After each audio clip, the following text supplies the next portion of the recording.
속이 조금 커집니다. 이 다중이 선 자리 앞에 나와서 발표하는 게 쉽지 않거든요. 자꾸 하다 보면 이게 커집니다. 예, 이 정기 형제 잘했습니다. 챗 GPT로 큐티를 올리는 분이 계십니까? 예, 챗 GPT로 설교 요약을 하시는 분 계십니까?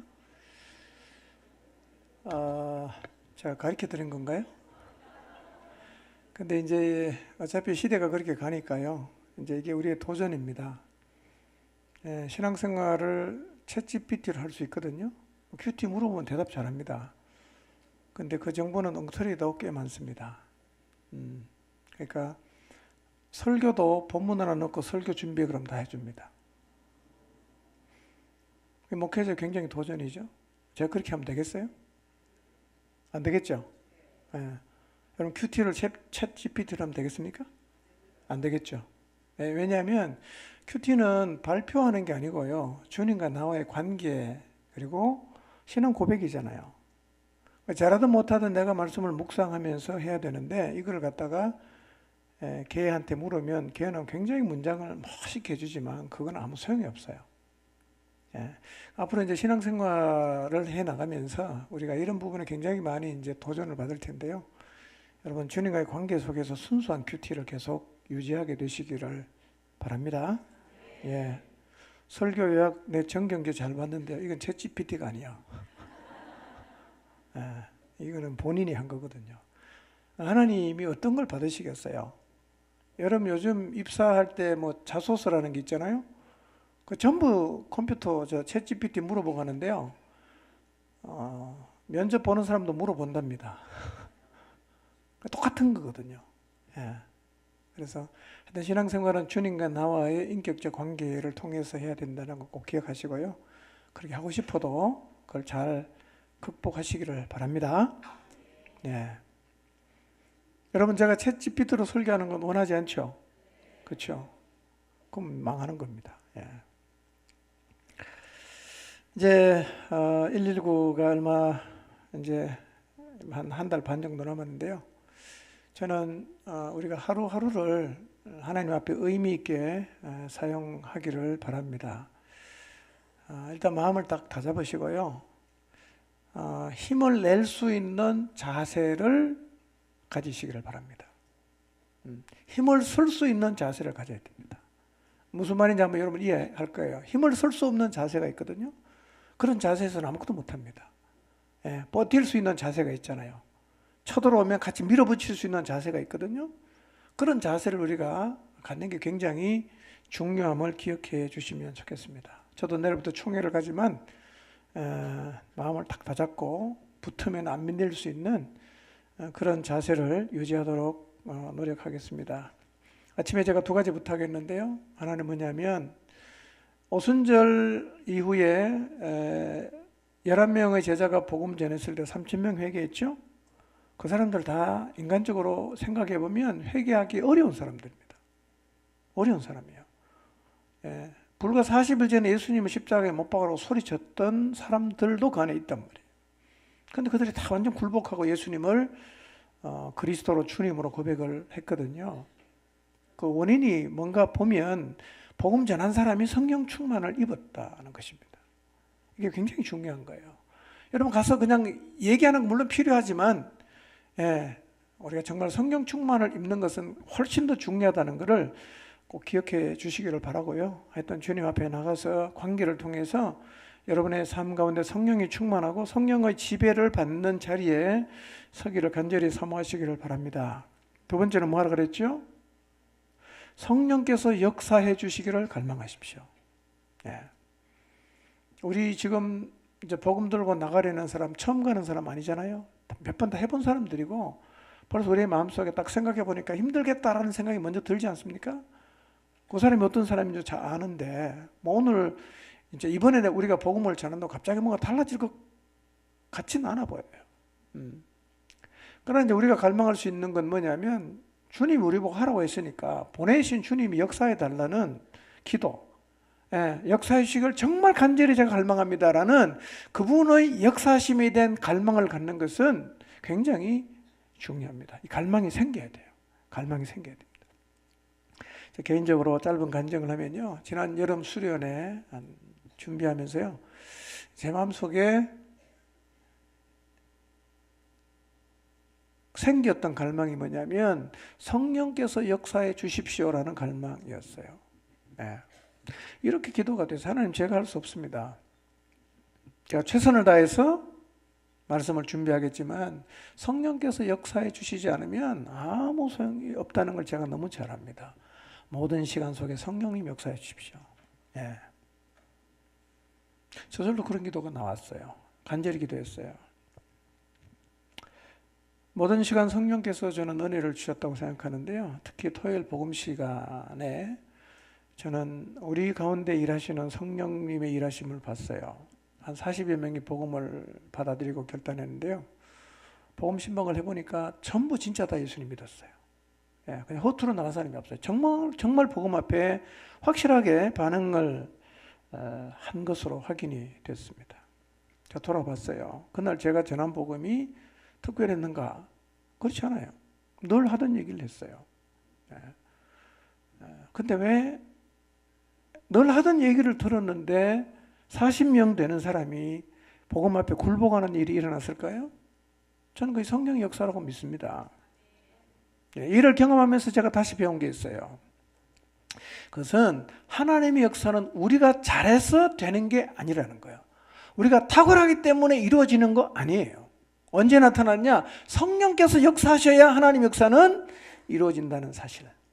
우리는 그분이 일해 주시기를 진짜 갈망해야 돼요. 사모해야 됩니다.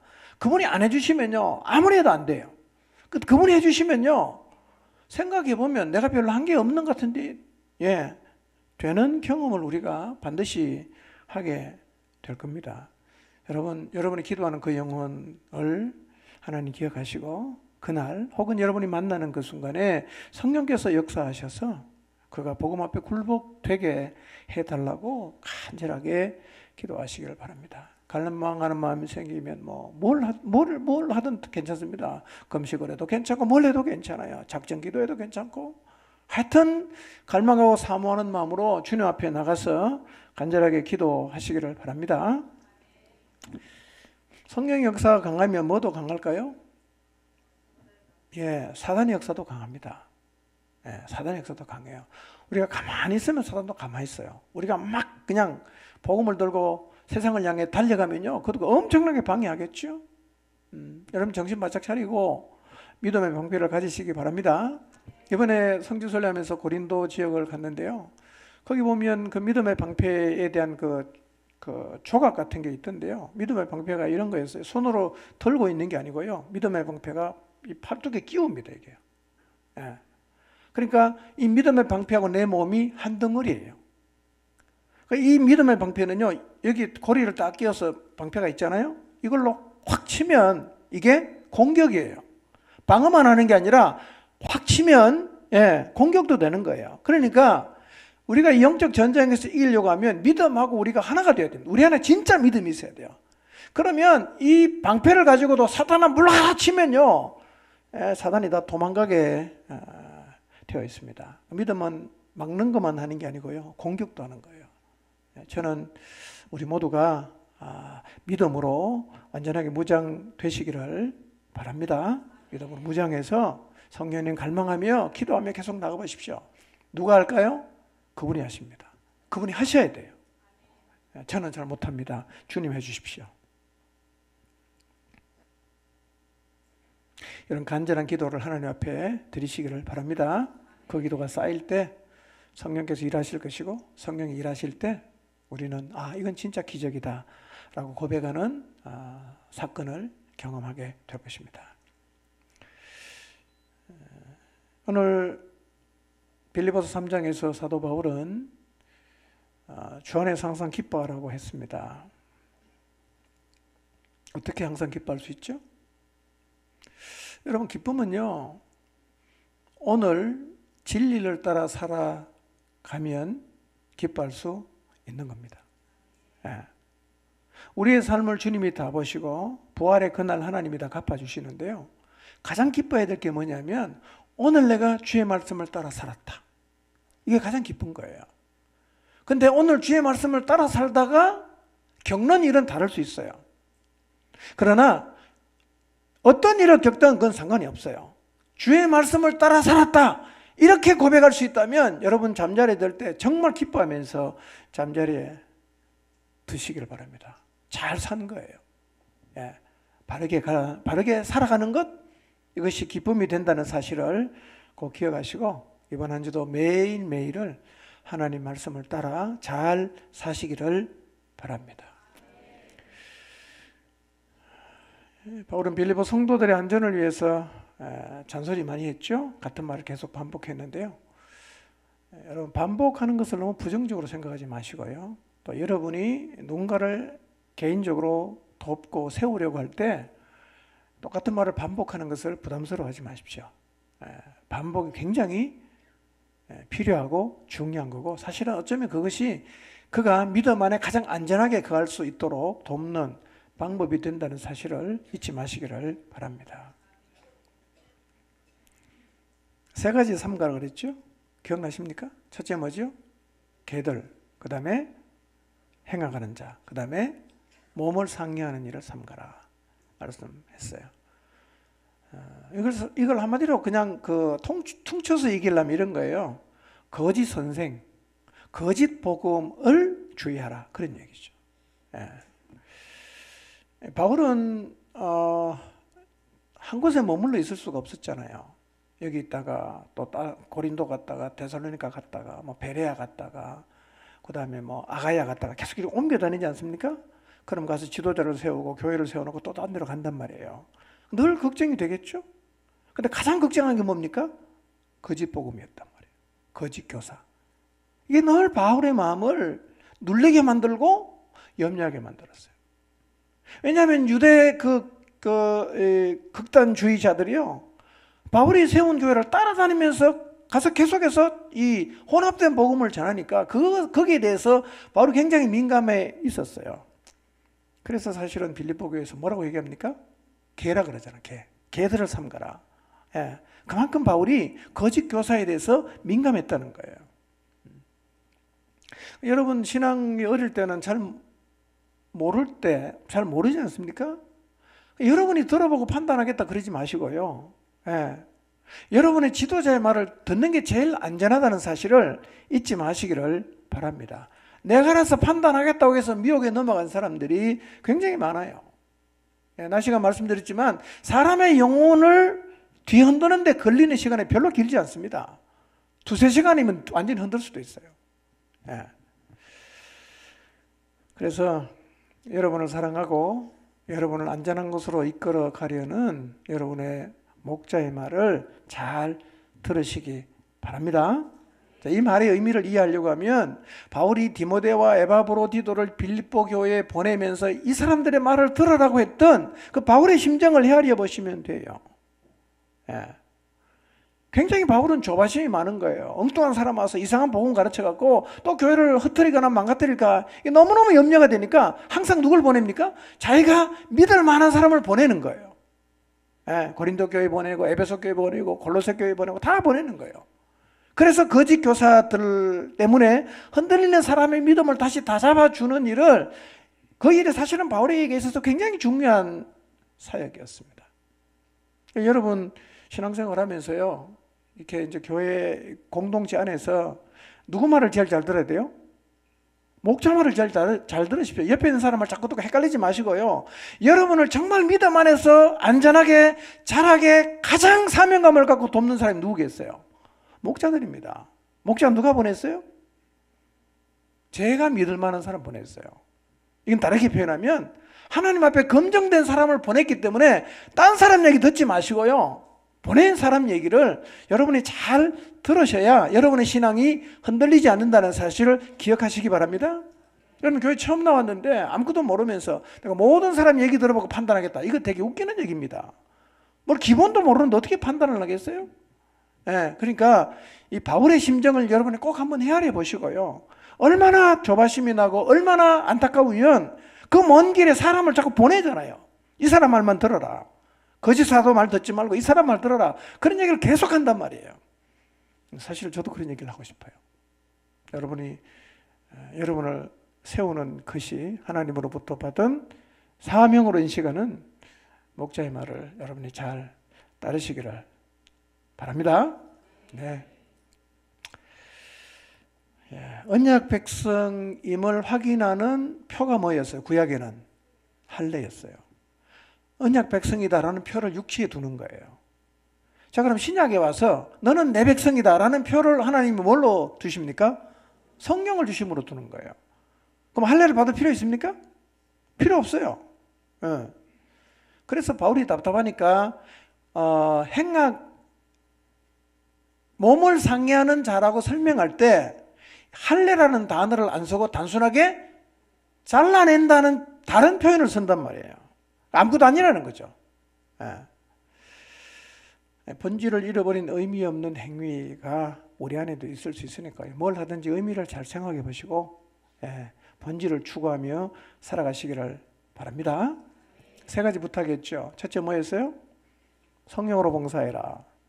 그 다음에 그리스도 예수로 자랑해라. 그 다음에 육체를 신뢰하지 마라. 이게 참 그리스도인의 모습입니다. 여러분, 제가 볼 때 여러분은 예배를 드리는 태도가 아주 좋습니다. 그리고 우리 교회 와서 설교하시는 목사님들의 공통된 반응이 이렇게 말씀을 잘 듣는 교회는 별로 없다는 거예요. 여러분 너무 하나님 말씀을 잘 듣는다고 칭찬을 많이 하십니다. 그런데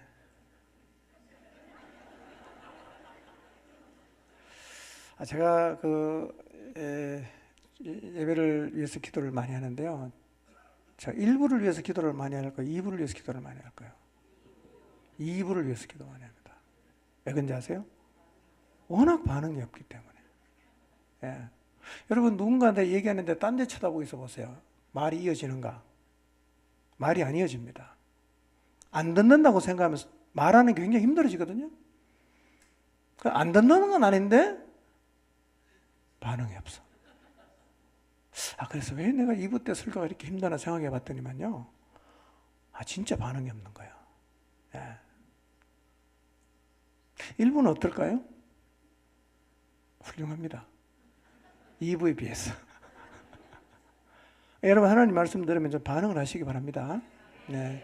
쳐다보시는 거 너무 잘해서 고마운데 이렇게 아멘을 좀 해야 되는데 그냥 뚫어지게 쳐다만 보고 있으니까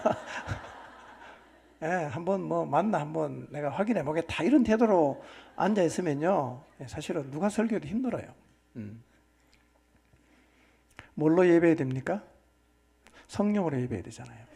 이게 뭔가 한번 잘 묵상해 보시길 바랍니다. 성령으로 예배하는 게 무슨 뜻인가? 신령과 진정으로 예배라 그 말인데요. 우리가 진짜 성령의 임재에 잠기는 예배, 성령의 기름 부으심이 있는 예배, 말씀을 통해서 하나님을 인격적으로 만나는 예배, 진짜 말씀 앞에 회개하고 돌이키는 예배, 예배를 드리면 내 영혼이 막 살아나는 이런 예배가 성령으로 드리는 예배입니다. 여러분 하나님 앞에 예배할 때요 사모함으로 드리시길 바랍니다. 은혜를 갈망함으로 예배하시기를 바랍니다.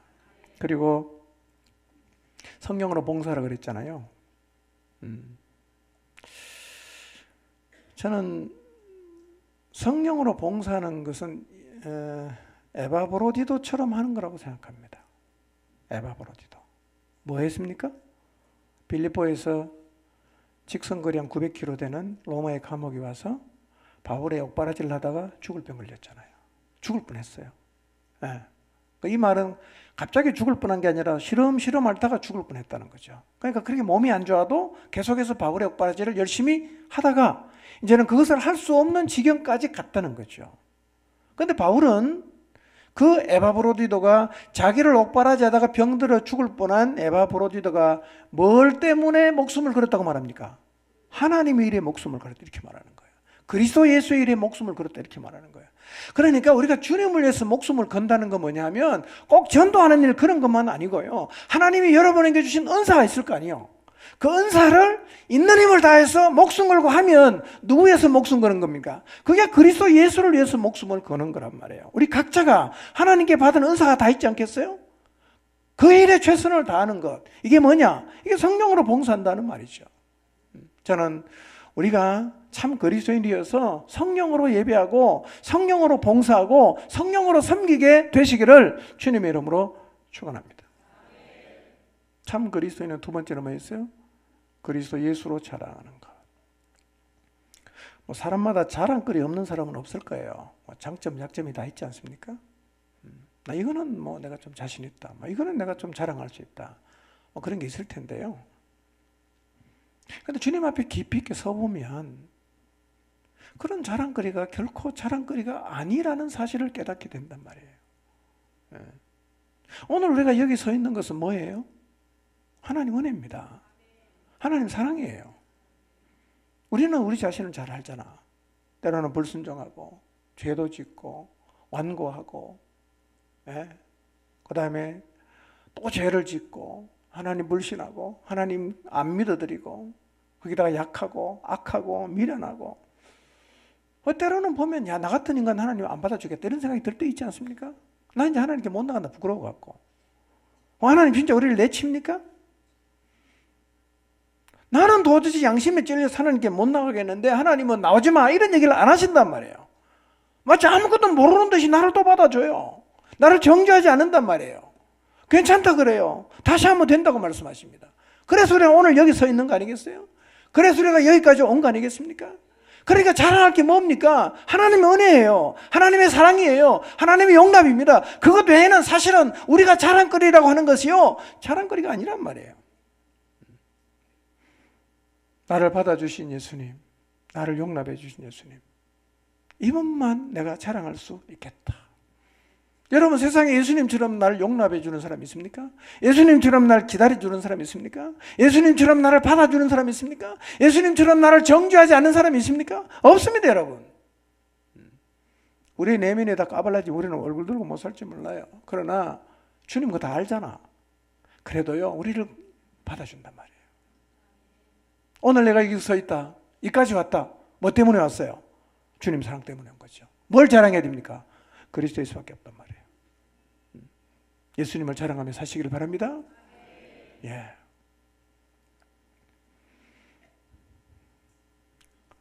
그러니까 자랑할 게 예수님밖에 없으니까 무슨 육체를 신뢰하겠습니까? 여러분, 예수님만 자랑하고 예수님만 신뢰하며 살아가시기를 바랍니다. 자, 가장 기뻐할 수 있는 삶이 뭐라고요? 말씀대로 살면 돼요. 그게 세상이 어떻게 평가하든 고난이 오든 그거는 다 주님 앞에 가면 평가받습니다. 그게 가장 기뻐할 일입니다. 오늘 밤 잠자리 들 때, 오늘 내가 하나님 앞에서 최선을 다해 순종하며 살았다. 그 기쁨이에요.